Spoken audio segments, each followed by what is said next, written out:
राधे राधे महाराज जी, आपके चरणों में मेरा कोटि कोटि नमन। महाराज जी, यह भक्त हैं। इनका प्रश्न है, गुरुजी, मैं बहुत दुखी रहता हूँ, बहुत चिंता में रहता हूँ। जब भी कहीं जाता हूँ असफलता ही मिलता है। कोई काम ठीक से नहीं चल रहा है। हर तरफ से परेशान हूँ, दुखी हूँ, चिंता सताती रहती है। नाम जप करना चाहता हूँ लेकिन नहीं हो पाता।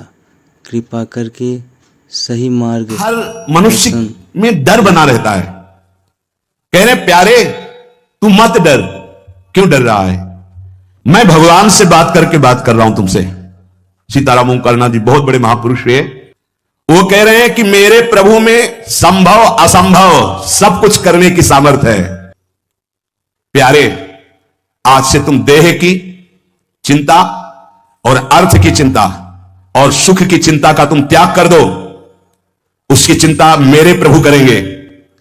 तुम केवल पुकारो, नाम नाम पुकारो, केवल तुम नाम जप करो। सच्ची कहते हैं। जब दूसरों का उदाहरण देने की बात मन में आती तो आता है अपने जीवन का उदाहरण क्यों ना दे। जिसे पेट भरने के लिए विचार करना पड़ेगा, जिससे औषधि के लिए व्यवस्था ही नहीं है, जिसे पानी पीकर प्यास मिटाने के लिए पानी रखा है पर हिम्मत नहीं शरीर में, जब तक साधन बल, जब तक कुछ अपना बल, तब तक ये दुर्दशा रहती है। और जब केवल बल प्रभु का, तो फिर वर्णन करने में नहीं आता, वर्णन करने में नहीं आता। जो लिखा है वो प्रलयाग्नि में जल उठे तो भी तू कदम मत रोकना, वो चंदन हो जाएगी, क्योंकि मेरा नाम है। ऐसा दिखाया भगवान ने भक्तों के जीवन में। कबीरदास जी की जब महिमा प्रकाशित हुई तो उनकी मां को ही सपोर्ट में ले लिया विरोधियों ने। भोली भाली मैया, तो उनसे कहा तुम ये चाहती हो कि तुम्हारा जो पुत्र है वो तुम्हारे आज्ञानुसार चले? हां। तुम्हारे पास ही रहे? हां। तो मैं जितना कहूं उतना कह देना। क्या कि हमारा जो पुत्र है वो तो हमारे धर्म के विरुद्ध चल रहा है, मनमानी आचरण कर रहा है। बोले हाँ कह दूंगी यदि वो हमारे पास रहेगा, हमारे साथ। बस उन्होंने बादशाह से जाकर के रिपोर्ट लगाई कि बड़ा अधर्म हो रहा है, ऐसा ऐसा। उन्होंने कबीरदास जी को बंदी बना लिया, सामने बुलवाया। अब ये भगवान के स्वरूप में स्थित महापुरुष, तो डर तो है ही नहीं इनके चित्त में। निर्भय होकर खड़े हो गए, ना सलाम किया अपने स्वरूप में। उन्होंने कहा तुम अपराध करते हो, धर्म विरुद्ध व्यवहार करते हो, प्रकृति में उलटफेर हो जाएगा, अकाल पड़ जाएगा, ऐसा विद्वानों ने कहा काशी के। तो उनका यदि सत्य पे चलना, भगवान नाम जप करना ये अपराध है तो मान लेते हैं अपराध है। बोले जब मानते हो अपराध, अब वो तो समझ नहीं पा रहे थे, तो उनका इनको दंड दिया जाए, क्योंकि बहुत अभिमान से युक्त दिखाई दे रहे हैं, इनको मतवाले हाथी से कुचलाया जाए। ऐसे बड़ी बड़े किले गाड़ दिए गए, हाथ बांध दिए गए, वैसे बैठा दिया गया और सामने मतवाले हाथी को मदिरा पान करा करके और अंकुश के द्वारा बेच करके दौड़ा गया कि कुचल दिया जाए। कबीरदास जी से दृष्टि बिल्कुल ऐसे, कोई भय नहीं, हाथ ऐसे बने हुए। वो हाथी चिघाड़ कर दर्शनों कदम पीछे लौट जाता है, फिर मारते हैं अंकुश, फिर लौट जाता है। महावत से पूछा क्या बात है? तो बोले बबर शेर सामने बैठा हुआ है। वो कहां बबर शेर बैठा हुआ है? बोले सरकार पक्का, जब हाथी आगे बढ़ाता हूं तो दहाड़ता है, हाथी पीछे हो जाता है। वो स्वयं आके बैठे, जे भी बैठे तो वही दृश्य है, नरसिंह रूप, भगवान दहाड़ मारते, हाथी सहित बादशाह पीछे। तो उनका ये जादूगर है, फकीर है, इसमें चमत्कार जादू है, लेकिन इससे मैं डरने वाला नहीं। हाथ बांध दिए जाएं और लकड़ियों का आसपास घेरा डालकर इसको आग लगा दी जाए, जला दी, जैसे प्रहलाद जी के साथ वैसे कबीरदास जी के साथ ऐसा ही हुआ। पूरी आग की लपटों की जलन शांत हुई जब तो देखा वैसे बैठे, रुआ भी एक रोया भी नहीं झुलसा। इसीलिए कह रहे प्रलयाग्नि में भी तेरे कदम नहीं रुकने चाहिए। तो नाम जापक है, सिर पर चाहे आकाश टूट पड़े, चाहे पैरों के नीचे से पृथ्वी खसक जाए, चाहे सर्वनाश का कारण उपस्थित हो जाए, पर तू मेरे नाम को नहीं छोड़ना।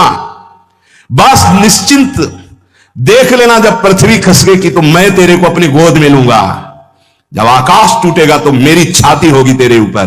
तू निश्चिंत हो जा, केवल मेरा नाम जप कर, मैं रक्षा करूंगा।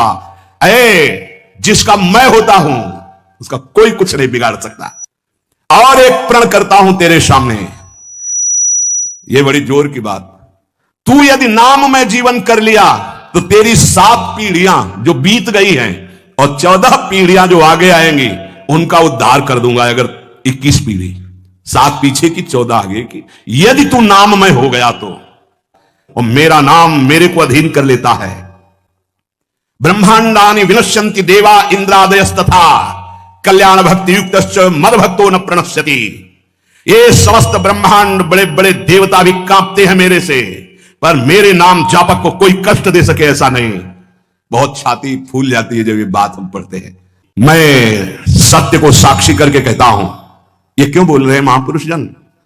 क्योंकि बहुत हम लोग संशयात्मा है। जो मेरे प्रभु का नाम लेगा, मृत्यु आने के पहले पहले मैं अपना साक्षात्कार करवा दूंगा। अक्षरशः सत्य है।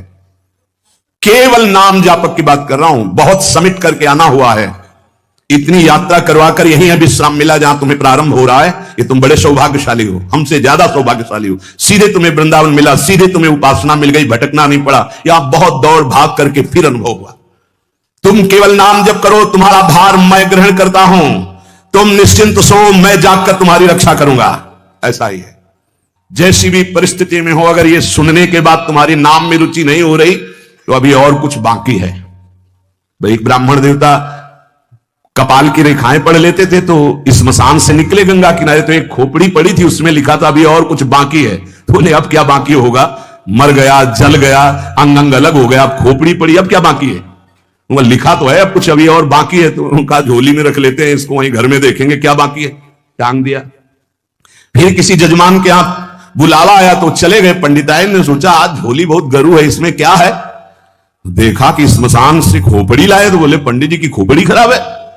लोग कुछ दान पुण्य देते हैं, वो लाते हैं, खोपड़ी लाए। बड़ी गुस्सा लगी, ओखली में धर के मूसर से कूट के चूर चूर करके बाहर फेंक दिया।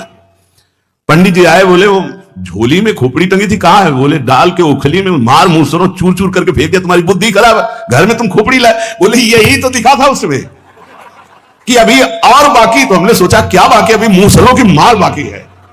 आज हमें समझ में आ गया कि जो लिखा पढ़ी हो बहुत पक्की होती है। तो अगर ये सुनने के बाद तुम्हारी नाम में रुचि ना हो तो वही पंडित वाली बात कि अभी और कुछ बाकी। बहुत बहुत धन्यवाद महाराज जी, हम सबको इतना अच्छा सत्संग ज्ञान देने के लिए और सही मार्ग दर्शन दिखाने के लिए।